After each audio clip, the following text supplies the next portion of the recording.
Welcome back to the Future Leaders podcast, where we help you gain insights into the minds of successful entrepreneurs. Today I'm joined here with a very special person who I've known for quite a while, who's built his way up in the corporate world and then taken it all the way with his side hustle, turning into a full-time job. I'd like to introduce everybody, Ben Vickers. Thanks, guys. Thanks for having me. Thank you for being here. Yeah, thank you. Man. Yeah, so take us through how you started Fired Up, your business, after leaving Toa, which is a business that you were with for a very long time. Yeah, so how did Fired Up start?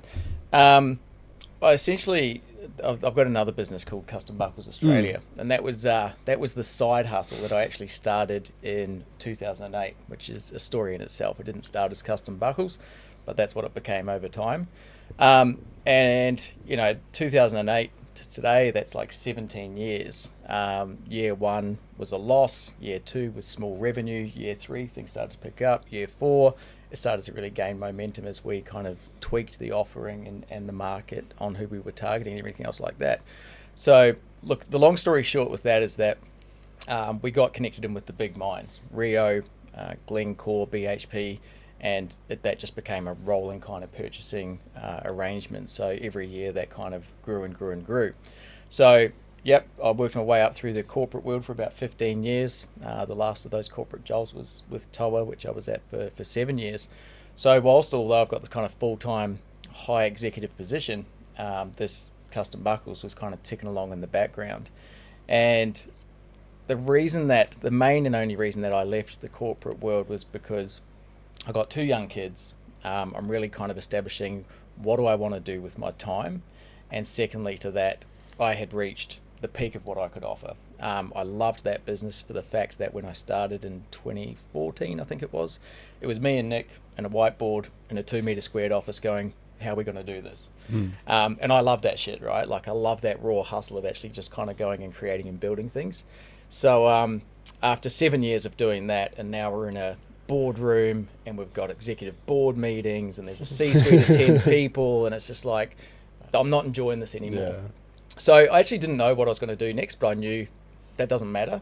It's just as important to know what you don't want to do. Yeah. So I was like, that's it for me, throwing the hat in, I'm done. And I literally spent the next couple of months I'm going to call it decompressing, right? Like I was like winding down from that high pace, stress kind of situation, and just focused on health and fitness, hung out with the kids, went for walks, just really focused on me time.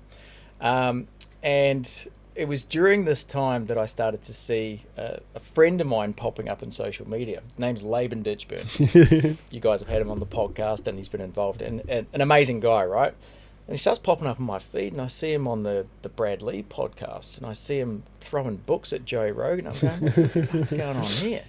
So I said, Laban, I messaged him, I said, Laban, what's going on, mate? Like, we haven't connected in years. Like, we went to school together.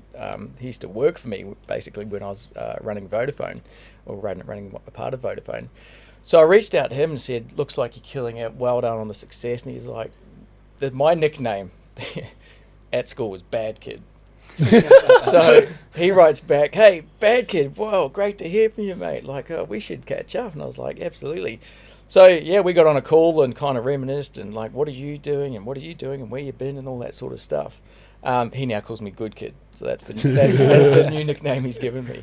But he said, so what are you going to do? And I said, mate, to be honest, like I'm not sure. I've got Custom Buckles, like that's more than enough in terms of business and revenue and stuff, but I'm just not excited and passionate about it. And he said to me, he goes, usually this stuff's pretty easy. He said, what are your friends call you up for advice about? What are people trying to chew your ear off about in the weekend and stuff? And I was like, well, how to start the business, how to run the business, how to get more leads, how to get more customers, how to do customer experience and stuff. And he said, so why aren't you teaching people that? And bang, like the light bulb went off, and he said something to me like, so what do you think the biggest problem with people is who are either running a business or who are in that early stage? And I said, look, it's essentially that the people who are hungrier and more motivated are the ones that succeed. So they just need to get fired up and just go make it happen. And I went, ding. So I got off that call, bang, straight into the business plan, logo, everything else like that. And the first thing I thought was I'm going to need a podcast to actually kind of just talk about the content of running a business, get people to come in who specialize in running businesses and all that sort of stuff. So I laid out 60 grand to partner with a podcast company for 12 months because they were going to do all filming, all editing and all distribution. And I was like, if I want good stuff and I want it quick, you just have to lay out the money to do it, right? So that was all put in the pipeline. So the idea, I'll never forget the dates. The idea came to me on February 6th. That's when I got off the phone with Labour. What do you do? Yeah, if you're for the Kiwis. How do you know? And then, so 30 days of business planning. The next 30 days was the podcast filming.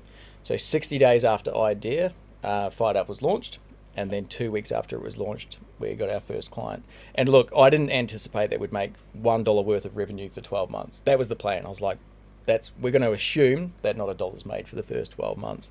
And yeah, I guess just like any journey, once you start to go on it, a lot of things happen, a lot of things change, and the expectations have just been blown out of the water so far. Yeah. So what does Fired Up do? Like, obviously you help with, startup entrepreneurs, but what like, how is that going to help me in my entrepreneurial journey starting a business?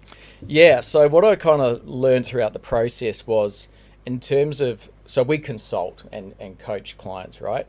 So the first client that we picked up was a painting business on the Gold Coast, and they had 5 guys, 3 trucks, they had jobs and everything else, but the owner was burnt out and his missus was getting upset, and they had 2 young kids who were like, who's dad?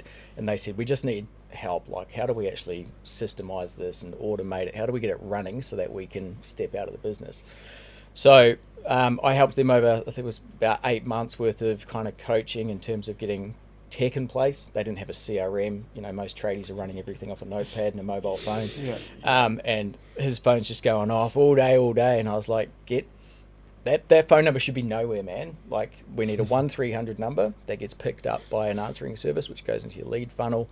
We need a CRM to track jobs, quotes, and management of everything. We put the people plan in place. So they just had painters. And I was like, no, you need a project manager, you need seniors so that they're running the team, not just all coming through to you for your problems.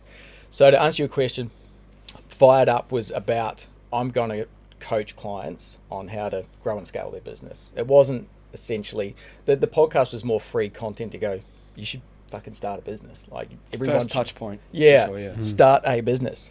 So what's happened over the last 12 months is like, these coaching clients have now led into the US. So most of my clients are now in the US.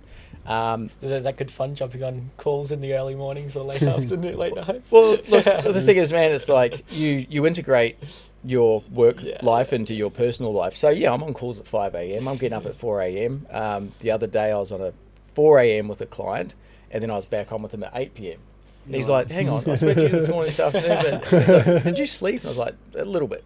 So yeah, man, there's days like that, and it doesn't bother me. You do what you got to do, and I actually enjoy the US clients. I enjoy the businesses that I'm involved with, and do you know what? By about 10 a.m. my time, they go to bed. So it's pretty quiet then. Yeah. So then I can do the me stuff, do the kids stuff, and work through it in that way. Talk me through the virtual world, because for my business as well, I'm currently virtually and in person, but I'm stepping more towards virtually so I can work from anywhere in the world. How have you actually found the client journey in being able to facilitate your services online? Easy. Yeah. I think the world is virtual. I mean, that's the way it is. And if you're not comfortable with that, I think people need to try and get comfortable with it, because from a team point of view, you now got a global talent field, which is great. Like the guy helped me on the app. One was in Nigeria, one was in Australia, 2 were in the Philippines. Like, you need to be able to work with people in a virtual environment if you want to get exposure to the right people and more clients and stuff. Having a physical based business limits the opportunity. Yeah. So talk me through, we spoke about team. What's your current structure? Are we still running the belt buckle business? Yeah. So are you working on the business, in the business? How's that working? So I play a pretty minimal role in it. The financials. So making sure I do the invoicing and also make sure that all the numbers are correct. That's it. Yeah, that's it. There's very minimal client interaction, because it's like Rio will go, hey, here's a purchase order for $1,000 for a project ending next month, and it's like, cool, done, underway. Wow. They'll be with you in 6 weeks. So most of your clientele are obviously, I wouldn't say contract with you, but they're reoccurring. Is that where the business comes in, as those reoccurring clients? Yeah, and I think, it's a good lesson across any business, right? Because they've got other options. Yeah. But from our first interaction, under promise, over deliver, quality sensational, customer experience sensational, they're not going to go anywhere else. And they don't care, hey, that's going to be 60 grand. We don't care. That's the one guy said to me, mate, I spilled it in diesel this morning. So he's like, we will just go with you because we know it's going to be good. We know it's going to be done properly. We're not taking the risk to save a bit of money here or there to get a shit product or a shit service. So that those relationships are really key, and recurring. Yeah, it's recurring. Yeah. So you mentioned that you love working with the American clients and stuff like that. How do you find the business culture gap between, or the differences between Australia and the US? I'm really curious. This is fun. I was talking to Nick about this as well. I am surprised I thought that'd be better. Okay. Do you know what I mean? And what I mean by that is, like, I'm dealing now with a lot of American companies because I'm integrating with them to support my coaching clients. It's like this week alone, I've been on 8 marketing calls with marketing companies pitching us the partnership with this coaching client. And the experience has been shit. Really? Like, honestly, it's been so bad. Like getting a quote through, I got a quote through yesterday saying, for the marketing plan, we'll give you a discovery call, we'll give you some creatives, we'll give you a pitch deck and 3 taglines. And that'll be $15,700. US. Yeah, of course. So, and I'm like, you know what I mean? What's in the pitch deck? Yeah. Is it 1 page of shit, or is it 30 pages? A discovery session, 10 minutes, how's it going? Or 3 hours to dig into the business plan, the strategy? There was just nothing there. And I've got to go back and go, what are you actually offering us for the money? 2 days later, no response. Hey, I'm still here waiting for the response. Oh yeah, thanks for following up. I'll get back to you on that. And then someone else in me. So I'm just like, nah, we're not going to work with those people. So I think their impression of Australia is that we're kind of, she'll be right, mate, and all good like that. But they love us because we are actually kind of real hustlers, grinders, and do what we say we're going to do and deliver quality. Yeah. We'll catch up at some point, I reckon. Like, the ecosystem in America, it's very hustler, business orientated, but I definitely see Australia like it's a sister at the moment, brother and sister. It's gonna come at some point. Yeah, because I mean, surprisingly enough for me too, right? Like, why would they choose a business coach that's based in Australia, that's not on their time zone, not in their market? I'm like, what are you doing? Yeah. And they're like, mate, we've tried coaches over here, and those coaches are costing 20, 30K a month. Yeah. And they jump on the call, how's it going, mate? Are you good? How's business? And they're like, that's not helping. Yeah. We actually need like tactical direction and advice and stuff, and actually implementation to move the thing forward. No, I love that. That's super interesting. So why do you think that is? Like, from your experiences? Like, because what I've found a lot, and particularly being around a lot of young entrepreneurs trying to start a business, is the whole tall poppy syndrome is massive in Australia versus in the US. Yeah. And I'm actually quite surprised at the moment. Why do you think that's the case? I think, there's a bit of greed, so to speak. So if there's like tons of customers, tons of money, and I'm asking for a proposal, it's just like, whatever. I could always compare it to, no offense to the tradies, but you know how some of the tradies have got in Australia? Here's the quote, I'll do it online, I'll turn up on Thursday if I feel like it. They're just kind of like so not hungry for the business because they've just got too much of it. Yeah. They're just in such this greedy spot that there's no desire or hunger to go for more. So I found it very interesting. There's a ton of people in the States, obviously. The market's 10 times what we are here, and there's a lot of money. And they want to move quick, and they're happy to spend, and they make decisions real fast. I'm loving working with them. You touched on tradies, and this is just a personal point of view that I've seen, but it's such a what's the word? It's like such an untapped market, the trade industry, because we're always going to need tradies to build the buildings. We're always going to need the plumbers to come do the plumbing. But the thing is, is, as you said before, they just get the notebooks, the phone, and that's it. If they put the processes and procedures in, some of these businesses and tradie industries would be through the roof in what they're doing. Yeah. And we found a lot of young entrepreneurs are actually now coming to the Forge events that are in the trade industry. I'm like, talk to me, why is it that you're here? Because it's not a very common niche that we have tradies coming to our events. And they're like, well, look, everyone else in the industry, our bosses from back in the day when we were apprentices, all they want to do is go to the pub after work, drink, go to the pokies, and that was it. Yeah. But now we want to actually grow these business, scales it so we can buy back our time. So it's a really awesome thing to see. Now with America, what is your client niche? Are you working with the trade industries or are you working with a diverse?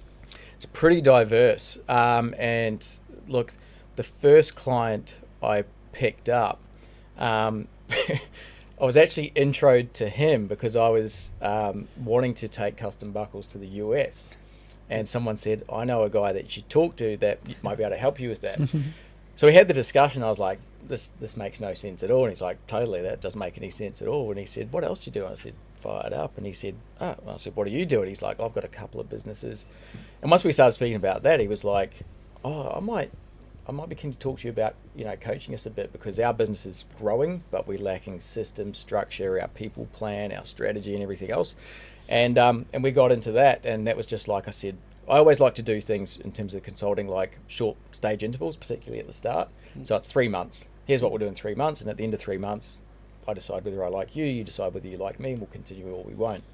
So we did the 3 months. That led into another 6. Like this is, now we're kind of reaching the 18-month of working together. Oh, wow. But that he's got a couple of businesses, and the initial one, it's called the Freedom People, and they're all about getting out of the government system and the banking system and taking back your freedom and your rights. And the first way to do that is to get your personal trust set up, and then you claim back your birth certificate, and then you claim back all these other things, and put in a place where you can literally almost pay zero tax and get out of the system. So I did that with them, and now the one that we're working on now it's called Chain Recorder, and that's based in the blockchain space, which I'm super interested in and passionate about. Other clients, they're involved in, one's in Boston, they're involved in the outsourcing business. So yeah, it's really diverse. But I wouldn't get involved in anything that I couldn't add value. Do you know what I mean? If someone said, hey, we're a healthcare specialist and we want to do this, I'd be like, I can't help you there. So what would you say your niche is? If someone come to you and is like, hey, this is what I'm looking for, what do you do? What would be like your pitch? It's a good question. I think more so like in evolving marketplaces would be my pitch, because that's really going to be some of the challenge around, and that's what we're finding with Chain Recorder, right? People don't know what we're actually trying to do. It's not, we're kind of having to reinvent ourselves in the business, because you go, I'm an electrician, cool, I'm an electrician, everyone knows what that is. So great, we move into, well, why should we choose you? How do you get more efficient, everything else? But Chain Recorder, for example, we actually have to educate people on what the product is and why you need it. So it's kind of more that go-to market stuff that I'm quite interested in. Is there like common principles or similarities between businesses that you've worked with that you noticed to help others grow faster? And look, that's why we built the app, because there is a framework and a playbook which applies to any business, whether it is the healthcare, whether it is childcare, whether it is any of those things. There's the common basic principles that you need as it relates to either starting a business or early stage and then growing. So everyone who's starting must have a fundamental business plan. They must have a fundamental marketing plan. They must know the metrics and numbers and track that accordingly. They must have revenue targets and all these sorts of things. So that Start Your Business course on the app is exactly that structure to take. Talk to me about this app. What is the Fired Up app? The Fired Up app is to help you start your business, grow your business, and build your wealth. Start, grow, build, and they're the 3 courses that we have in there. Cool. And then the start, I would assume, is that business plan that you're talking about. It's more than that, but the business plan is, I think there's about 28 modules in there. Business planning is one of those lessons with about 6 modules in it. Because business planning is like, who said it to me yesterday? The last podcast I was on, he goes, the first thing I do when I go to a new country is I get out Waze and I'll get my map out. And I know where he was going, but the point of it is like, if you don't know where you're going to get lost. And that's why the business plan is essential. I think people really struggle with business planning a lot of the time. Either they overthink it, overcomplicate it, or they actually haven't gone through the process of putting a plan in place to identify, do I have a business? Yeah. Do I actually understand my customer? Do I have a problem that I'm solving? Yep. Or do I just want to be the next T-shirt salesperson? Yeah. It's like, well, do you? We love it because with the Forge especially, and I know you've spoken at one of the events, we got the allegiance as well. And one thing we found, there's a lot of entrepreneurs that are out there that are really, really successful, have done well for themselves. And then one thing that we like to do is sit down and go, okay, what is your business plan? What are you doing? Because that actually gets us to understand them and what they're doing with inside their business, and allows us to help them or see where their flaws are. But one thing I notice is a lot of them don't necessarily have a business plan in the first place. Really, really successful, but they've got a business that have just taken off, and now it's like, now what? So I definitely think and agree with what you're saying, that business planning is top priority. Jaden as well. There's also a lot of people who are there just to have the status of being a business owner. Like they want the associated status and work your own job. Like, sure, go for it. Like, take the chance, do it. But if you're not willing to go all in and do the proper planning, the proper systems in place to do it, whether it's from a lack of knowledge or from ignorance, I'm not too sure. But that's also another major thing is people are getting ripped off by lots of people who just want to play business. And aren't actually willing to deliver real value and real, contribution to society. Let's touch on that, because I know there's a lot of gurus or people doing courses out there these days. Have you got something to say to people that are ripping people off, or do you have clients that are a bit hesitant when they first jump on the call with you because they've been stuffed over before? Absolutely. And one of the ones I'm working in the US particularly, so he had an exit from his previous business. I think he cleared about 5 mil from that. Next thing you know, he's in Canada with Dan Martell events, and he's at the Tony Robbins stuff, and he's like, cool, I'm going to spend some of this money and level myself up. But for people in that situation as well, it's like vultures are always hanging around the outside going, how can we take a bit of this money, and they don't care whether they're ripping them off, right? So I think for him, and it was my business, this type of business is a referral business. Like, we're not going out there trying to market. You'll never see us trying to market to new clients. I'll only ever take on 2 or 3 clients maximum, so depending on how much capacity they want. But this guy was referred to me from someone. So, and essentially it's like, can Ben actually do what he's saying he can do? Well, I think I can, but go and ask someone who I've worked with for 8 years, who you know well and trust their opinion. So this kind of business is a referral based business, and I agree with you. Instagram's just like, buy my course, do this, download that, I can help you trade in 21 days.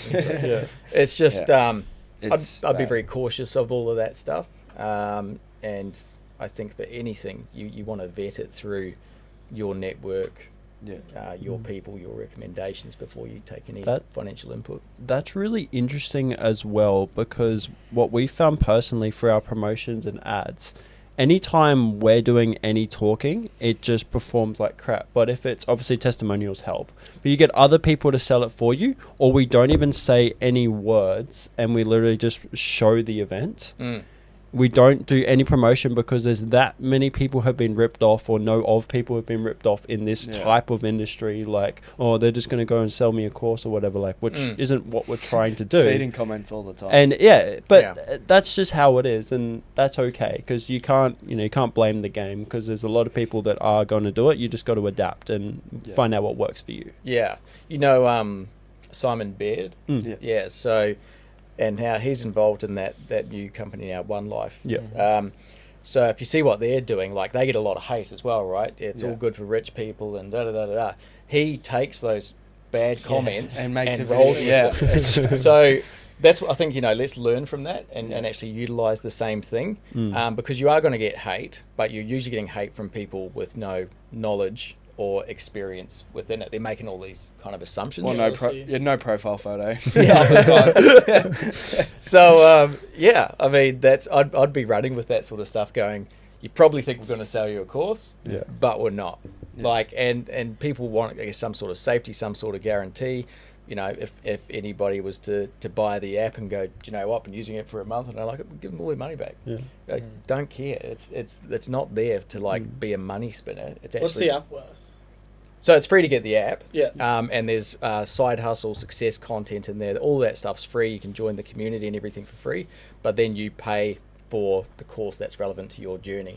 Okay. Like if you're early stage in a startup business, I wouldn't be buying the Grow Your Business course because it's relevant. Yeah. So yeah, there's three different pricing options. There's one Start Your Business, one Grow Your Business, and one that we just released a couple of days ago is Build Your Wealth. So that's about actually using the money that you'd be making from your hustle or your business and putting it in the right places. And what's that worth? Build Your Wealth? No, just the courses, each individual. Yeah, so we're in an introductory offer, and I've also got an offer for your listeners as well, only for your listeners. But the Start Your Business is $339, and that's 60% off. So that's until the end of June, and Grow Your Business is $849 until the end of June. Then we're going to flip to a subscription model. So talk me through the customer journey. Someone sees you on Instagram, they're like, oh, okay, I'm starting a business, maybe this would be good for me. They join Fired Up app, then they do the courses, they grow the business. And then is the plan to them get them into your one-on-one coaching? No. Okay. Some of it might lead that way, Yeah. but the other reason for the app as well is like if, you know, someone called me up and said, hey, Ben, I'm running a business, I want to get some one-on-one coaching. In fact, a few guys reached out to me after the speaking event. Yeah. They're like, cool, so how do we do this? And I'm like, yep, well, that program's like $6K a month, that one's $10K a month. They're like, ooh.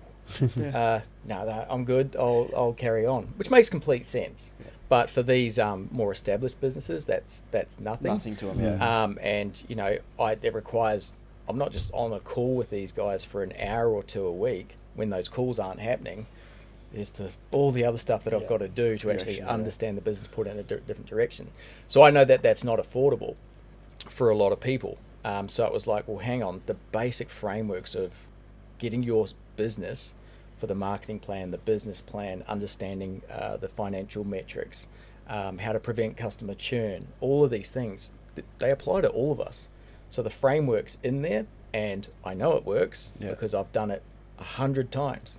And that's what we did at Toa, and we built a $100 million company. It's how we launched Fired Up, and for something to expect to make no revenue in the first year, has done extremely well. That's awesome. So So you're obviously running really, really successful businesses, and it's great to see because I know you've had a few people from the community you've connected with as well. Yep. And I want to know, if you had to restart your businesses all over again, you were 21 years old, what would you do differently than what you've done? Love it. But the only thing I'd do differently is start earlier, because, you know, I was always hustling around with stuff when I was younger. I had a pretty troubled childhood. Went to a ton of schools, moved to a lot of houses. So as soon as I could get out on my own, I did. And at 15 years old, I'm full-time working at a fish and chip shop, but I was like, yeah, I'm making money. Now I can get a car. Now I can get mobile. Now I've got a house. And then, so if the question is like, is it advice for your audience? It'd be like, what would you do personally if you had to restart your journey? Because everyone's journey and their definition of success is different, right? Yeah. If you had to restart again, what would be the steps you would take to get to where you are now? Cool. So the business planning is essential. Like, I think what took me maybe 3 years of business planning at Custom Buckles took me 30 days and Fired Up. Because I knew it's the structure. What problem are we solving? Who is it for? What is our customer? What do we need to do? What's the action plan to execute that really quickly? And then you just start ticking off those boxes. So I think if I had to start all over again, I would start there, not with the website, not with working on my logo for a month. I wouldn't just try and get customers. I'd go very clear on my plan. Then I would get very clear on my financial plan against that, because I was lucky, or not really lucky, I put myself in that position. But when it came to Fired Up, I had capital to invest in fast tracking everything. So my advice would be, or if I went back to my younger self, start stacking the chips and get that money there, so when the opportunity comes in, you can move.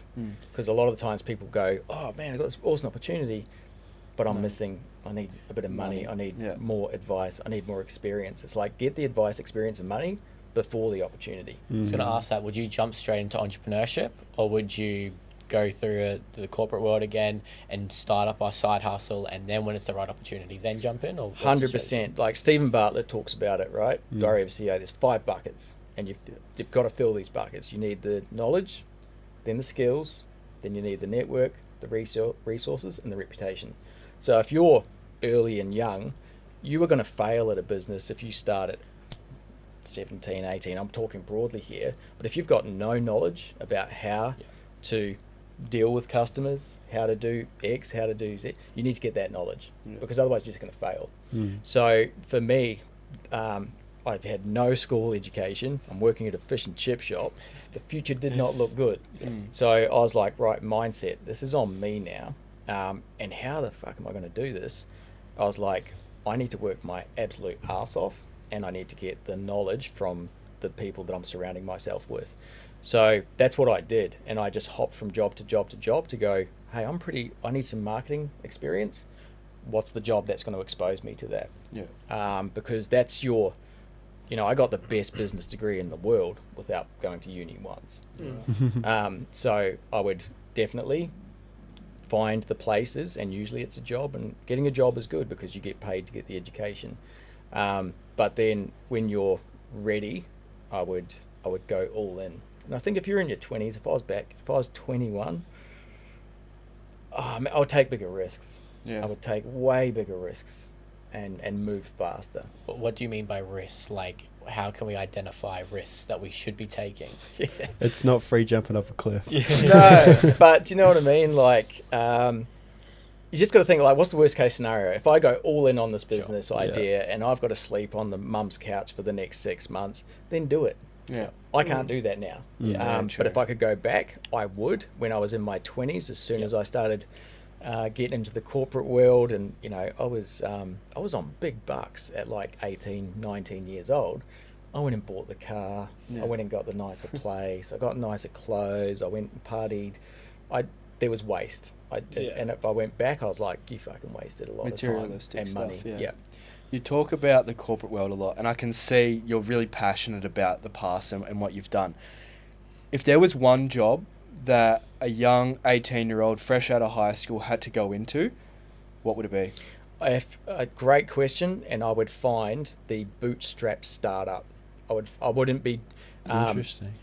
So I wouldn't be like, cool, I want to go and work for Google because it's a great name to look good on my resume and stuff, because you're not going to be able to get creative there. You're not going to be sitting with the finance team there. You're not going to know who's running marketing. So I would find the early stage bootstrap startup, because then you're actually going to see all aspects of it. You're going to be involved in all aspects of it. You're going to be able to create, plan, and most importantly, you're going to fail a ton. And that's the most important thing, is to fail fast, because that's where your learnings are. I think one thing to push there as well, because I know quite a few people who have joined a really early business, and the CEO or the person who's running the show has no idea what they're doing. It's usually the case. But would you say, like a startup, wouldn't you want to, I guess, let's say to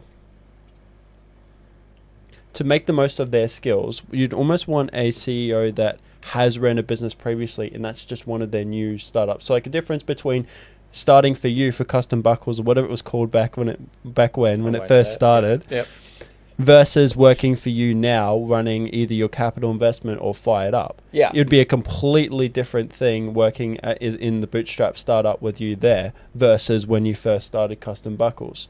So is there any particular way that you would, I guess, get them to weed out some of the, I don't know how to explain this. CEOs. The less credible people, like operators who don't necessarily know what they're doing, because they can cause a lot of financial stress and on just being an employee. We don't have to take that. We really don't want to take that additional risk. You just want to learn the skills.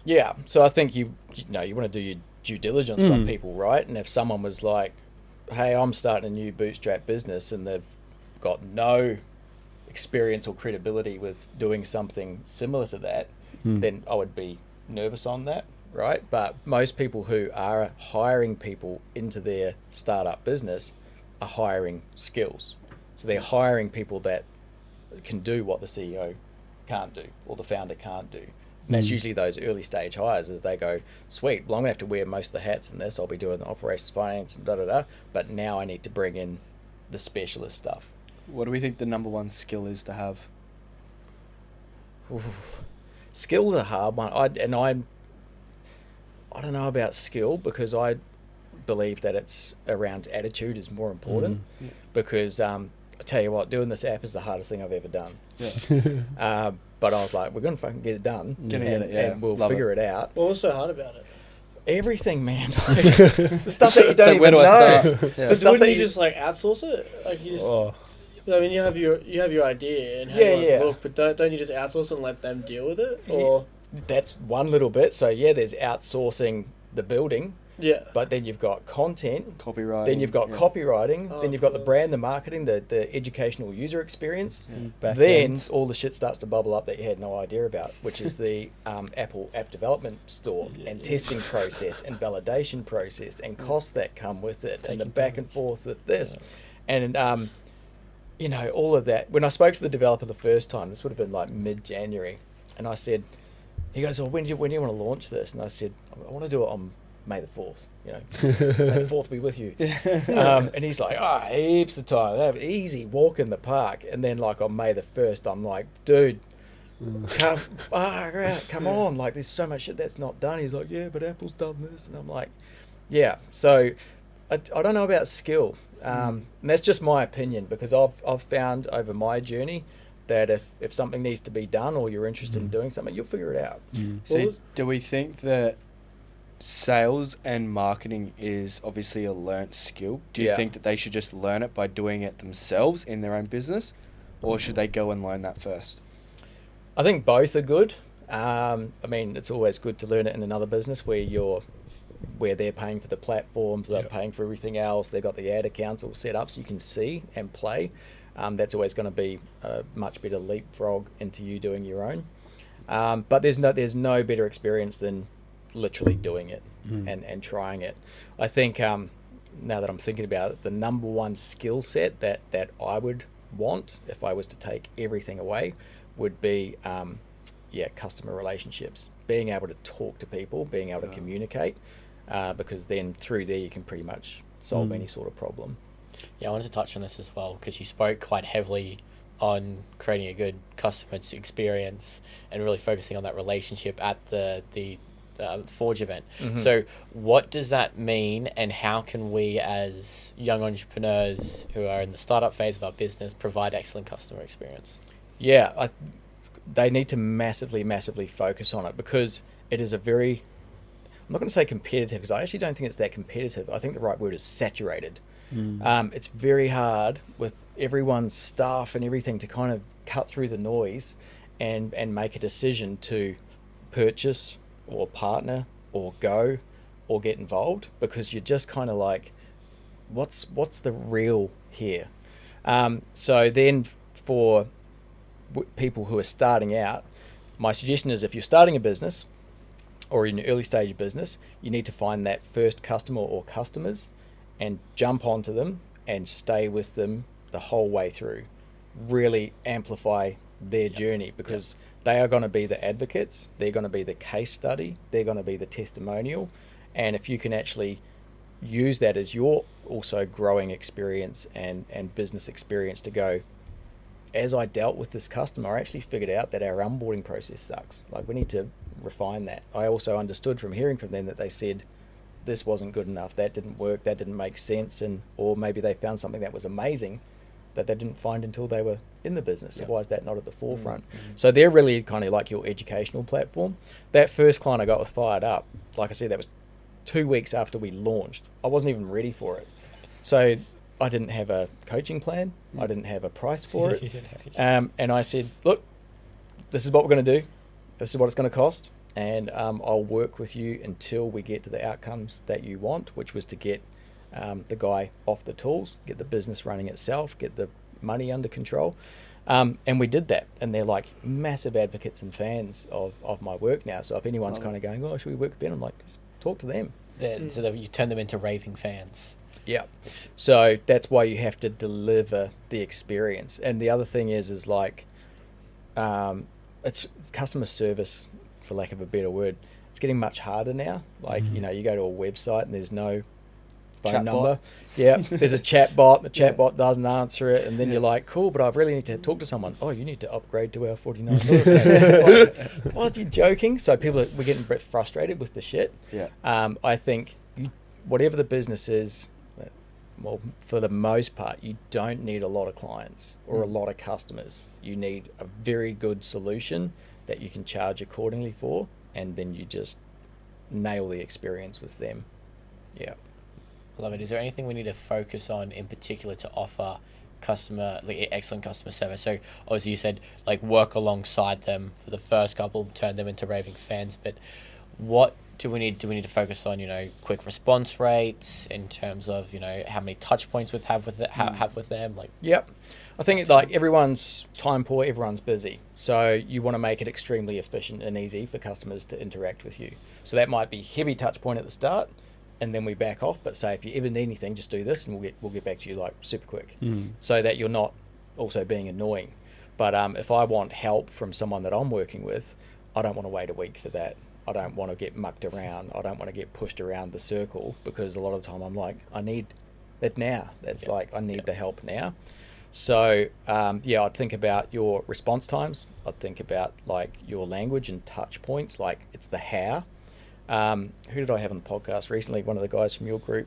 Oh, Aaron. Yeah, like he's killing it, man. Yeah, but he's this is all the sort of stuff that he thinks about and works on, and it comes into his business plan, and he puts it in place and he executes. But his whole CRM and everything is just really crisp and sharp, and his communication touch points, all SMS. Yeah. I'm like, that's great, because your customer, that's what they want. Now, for my sort of business, I can't be SMSing my clients going, "Hey man, how was the coaching call?" So you've got to think about what works for your customer, even if that really makes your process really difficult. Don't make it easy for the customer. If it's 20 steps for you, but it equals 1 step for them, you've got to do that. What's your journey once the client actually finishes the one-on-one mentoring, for lack of better words?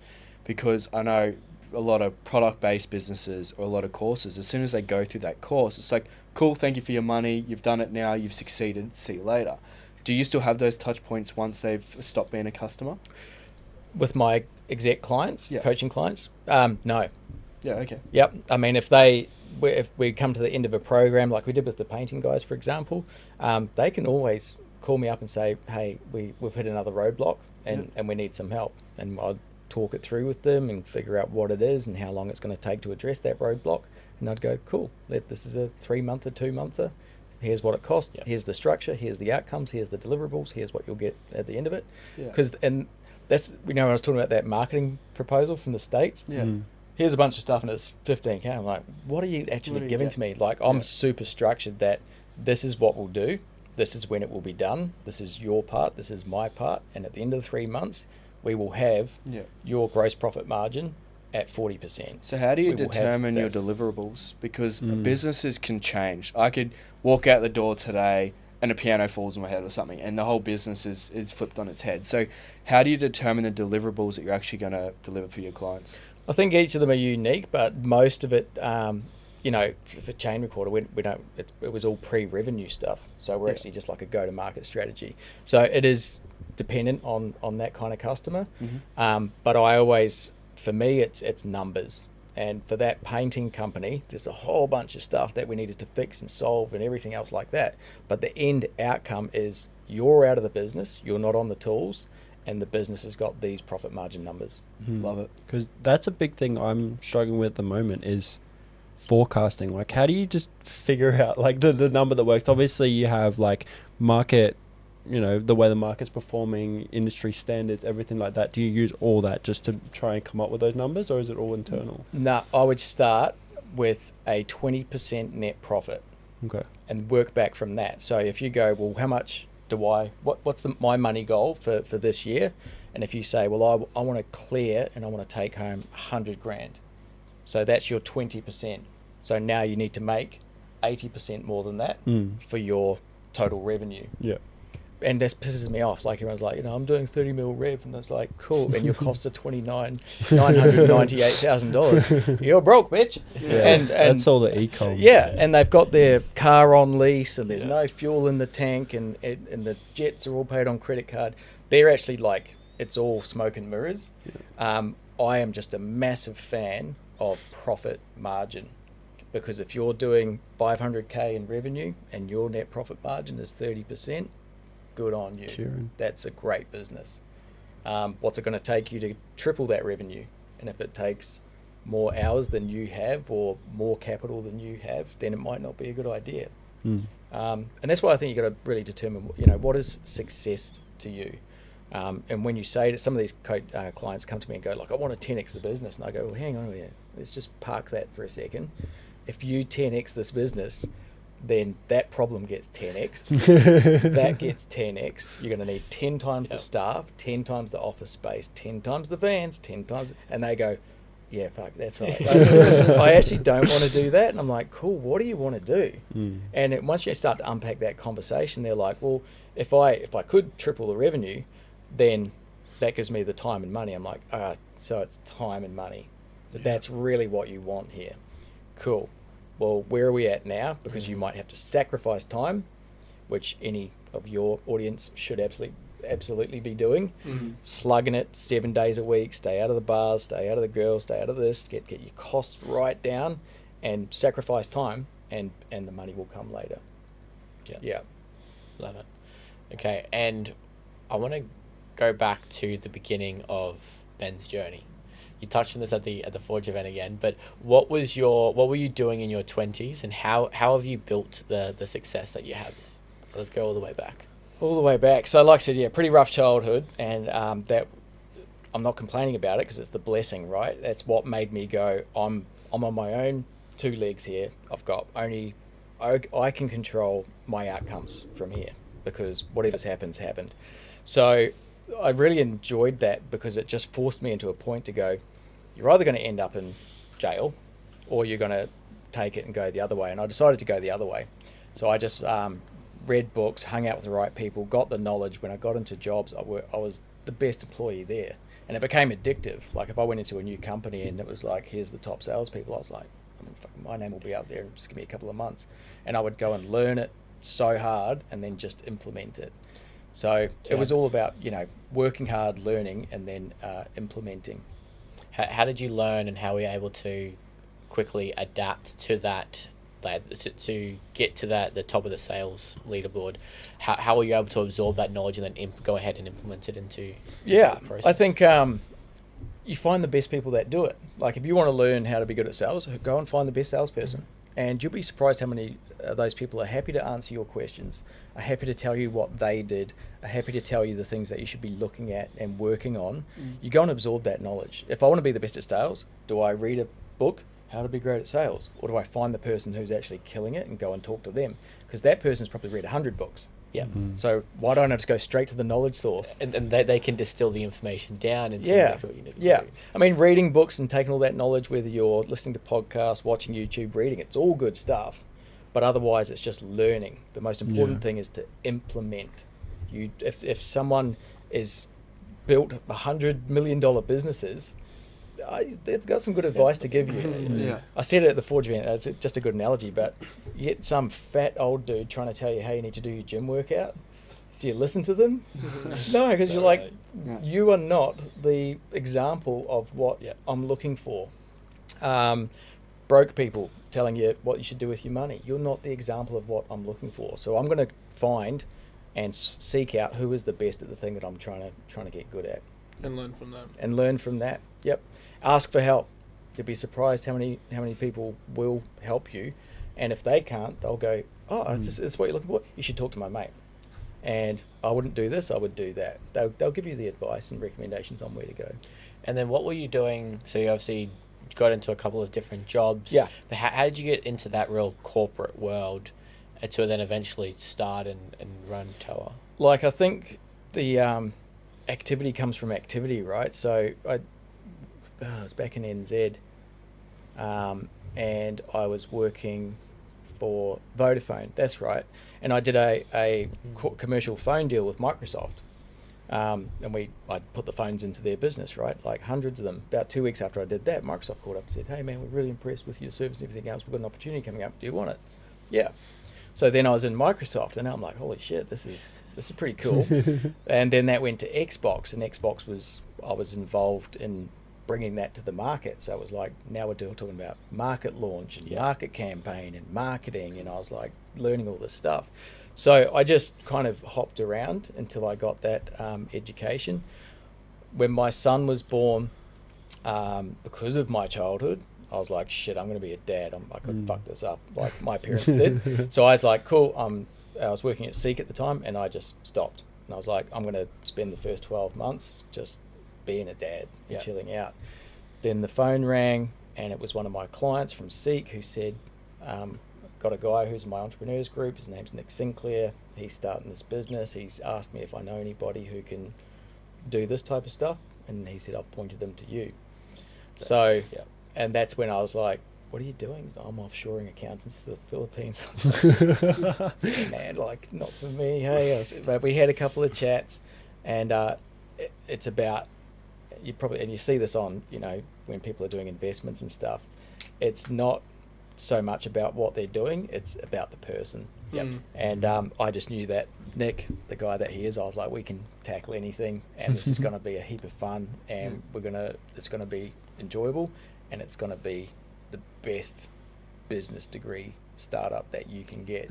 And we caught up recently, and he was like, "Oh, thank you for everything." And I said, "Mate, no, thank you. Fired Up wouldn't exist without that."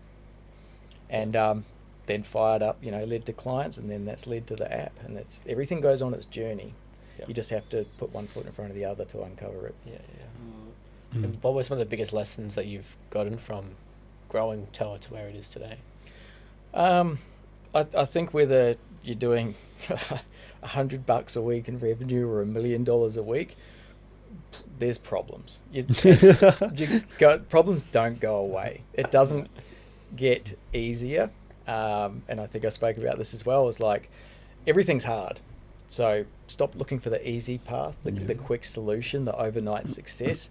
None of it's real, or it's very short-term lived. So choose your hard. And for me, I love the hardness of growing a business and starting a business more so than I would love the hard of having to go to someone else's job on Monday morning. So true. To touch on that, choose your hard, 'cause I know you touched on that quite a lot at the Forge event, but what does that mean to you? Look, I mean, something really shifted for me at the back end of that, because I did get quite a bit of anxiety, particularly in that role. I mean, 4,000 people.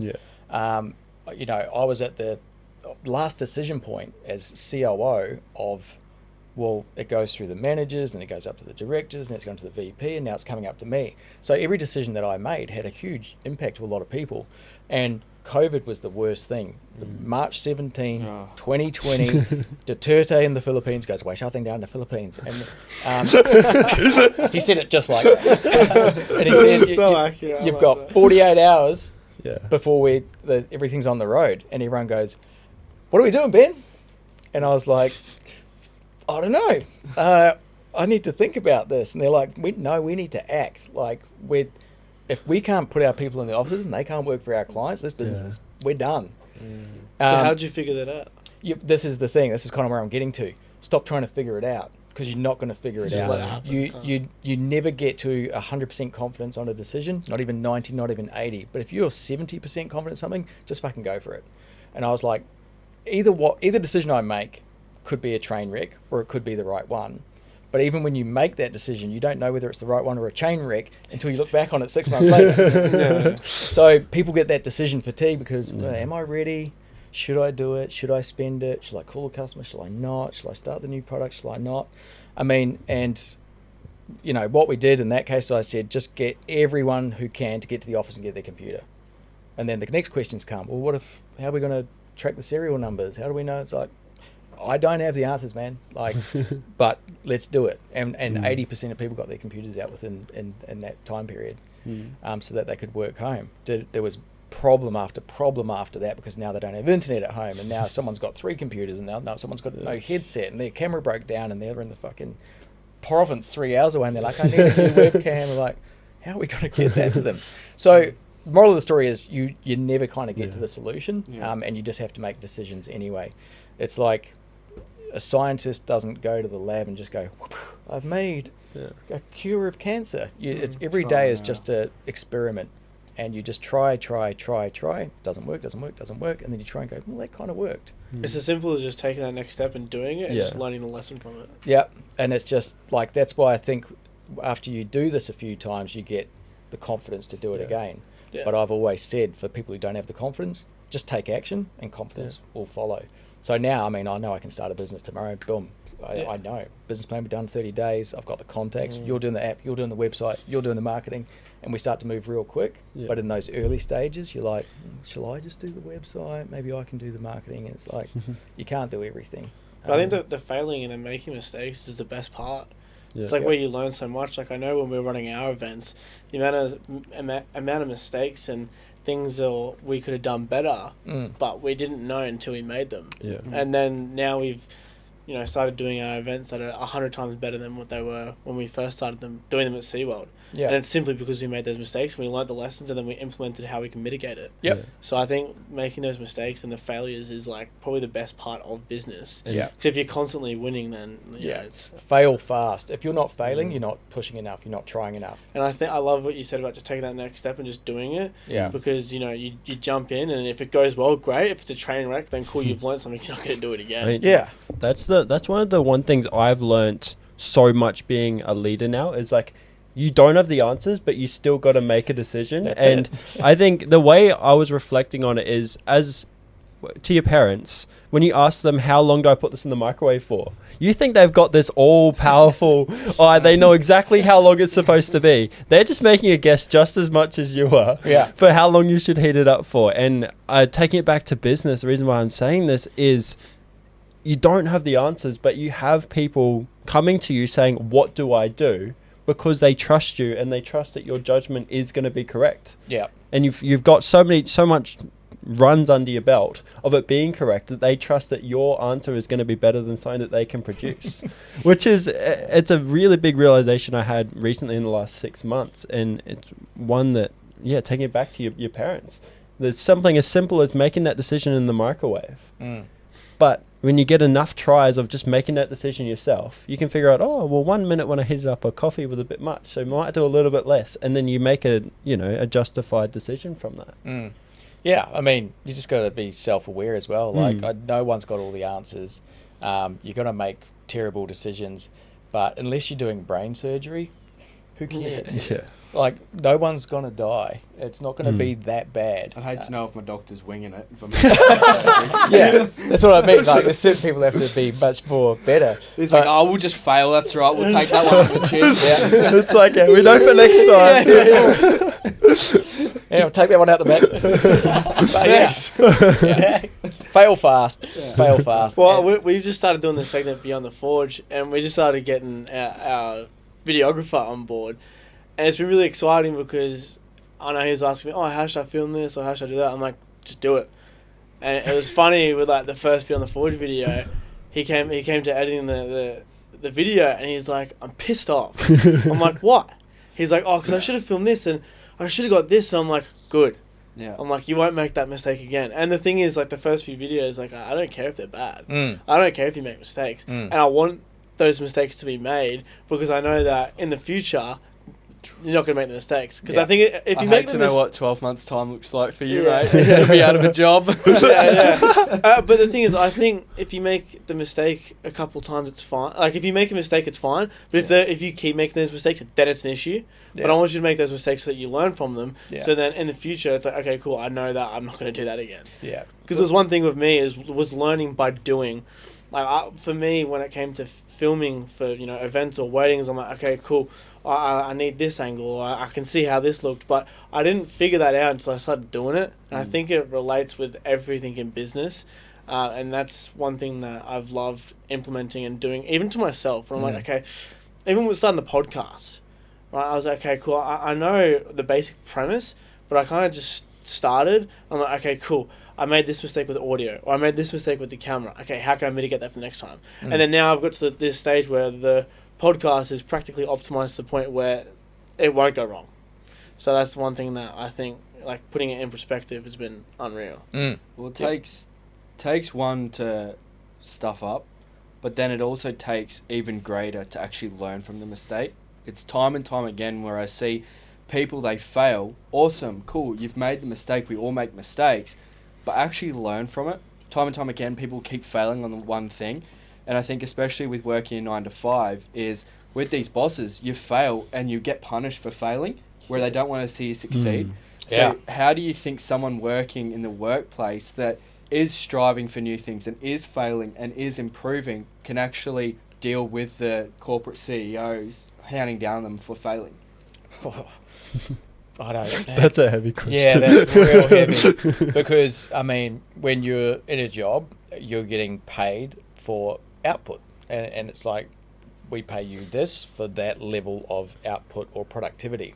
So therefore, if you are overachieving on your level of output and productivity, pat on the back, and you might be recognised for an opportunity if that comes down the line. If you are underperforming on your output or productivity, those conversations are going to get difficult.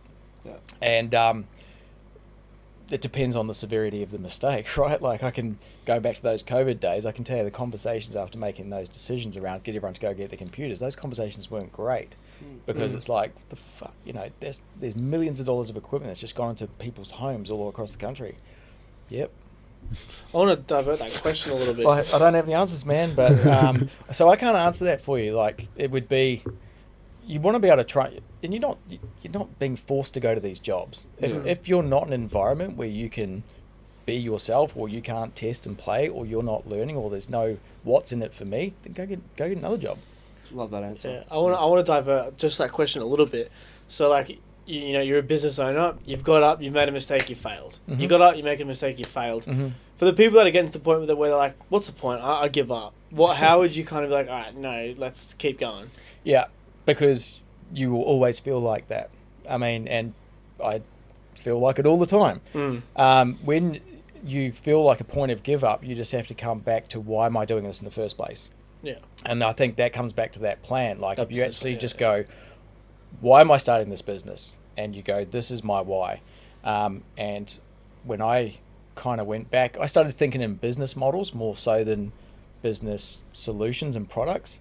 So a business model might be, you know, it could be SaaS, or it might be e-commerce or whatever. The business model that I wanted to lean towards was build it once, sell it forever. Because otherwise I was like, well, hang on, I'm always going to trade my time for my income. Yeah. That's not going to work, because the most valuable thing and what I want to do with my life is actually have control over my time. So, when you feel those days, and again, you should probably be feeling that every day, because if you're not pushing hard enough, you're not failing fast enough.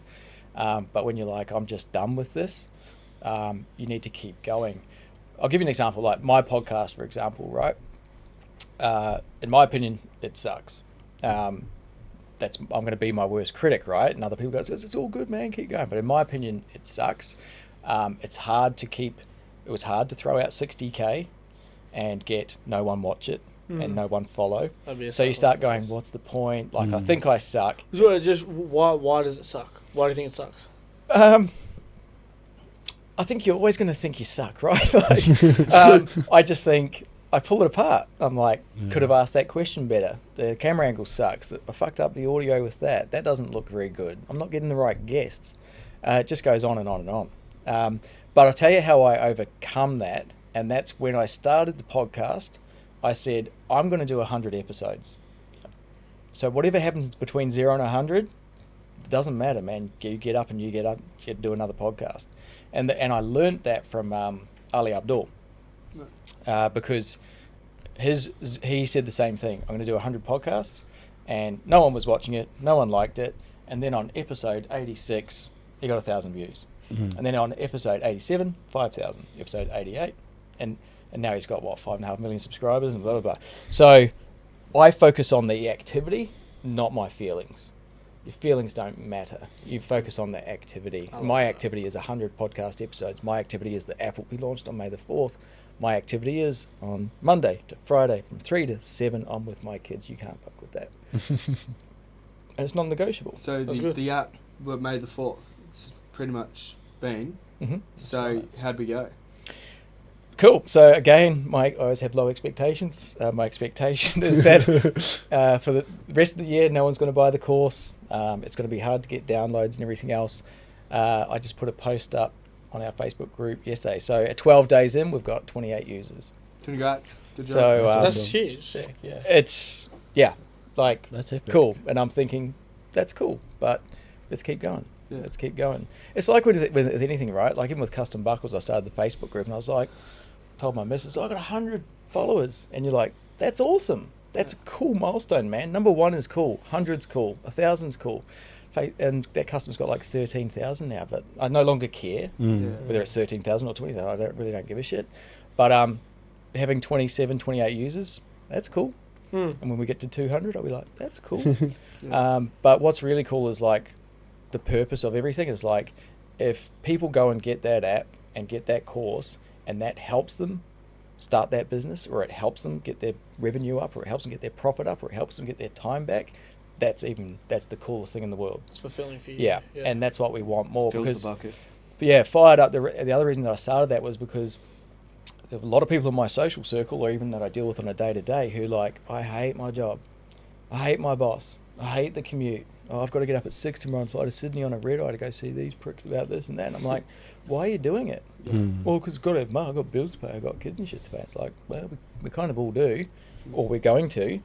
Choose your hard, man. It's hard to get up and go for a red eye tomorrow. It's also hard to not watch Netflix all weekend, right? And actually work on something. Choose your hard. Yeah. And I get pretty arrogant with people like that because I'm like, it's your choice. No, good. It's your choice. I think people are too soft these days. They I think are. Sometimes they need a bit of a kick up the arse. Yeah. Otherwise, That's why I love what you guys are doing, because when I meet people like, Aaron, Lockie and you guys, and I'm like, holy shit, like if I was like you at 20, imagine what they're going to be doing at 40. Yeah. You know what I mean? Because they're just learning business, customer, everyone's going to kill it. And my perception of the world is that most 20 to 25 year olds, you guys tell me if I'm wrong, but I would say that most are trying to, look good and look rich and have all of these kind of credentials and accolades and all that stuff. And then they're spending their weekends kind of partying and doing stuff. Yeah.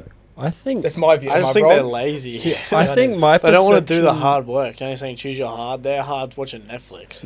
But I love that because it's going to make it easy for us. It's Yeah. So I mean, like, just to put on that, right, I've got mates who are in their 50s now, who have got a couple 100K in superannuation. Their body's starting to give way.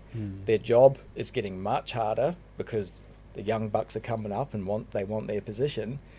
That's real hard. So you can take it easy now and go party and go to the gym and hang out, just live with your parents and do whatever.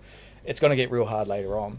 And if you do it the other way, if you spend 20 to 30 going hard, then it's going to get easy. And I can tell you, as you know, I'm well along from you guys, but I've got a 10-year-old and a 6-year-old. And once you start to get married and have kids, if that's what you want to do, that now becomes double hard. well, that's what you Priority. want. That's your priority. Yeah, That's your right. life. And if you go and talk to these people who have these big, jobs or whatever, it's the electrician who's leaving home at 5 a.m.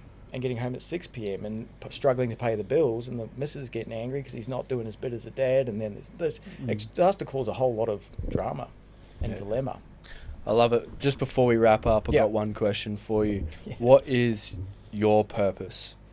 Yeah, my purpose is if I was to sum it up, I kind of have this motto that I want to do what I want with who I want, where I want, when I want. So that's kind of how I design what I'm focusing on.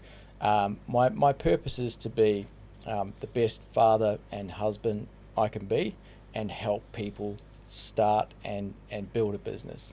Because there is no better thing to actually fuel your mind, fuel your income, and allow you to do the things that you want to do.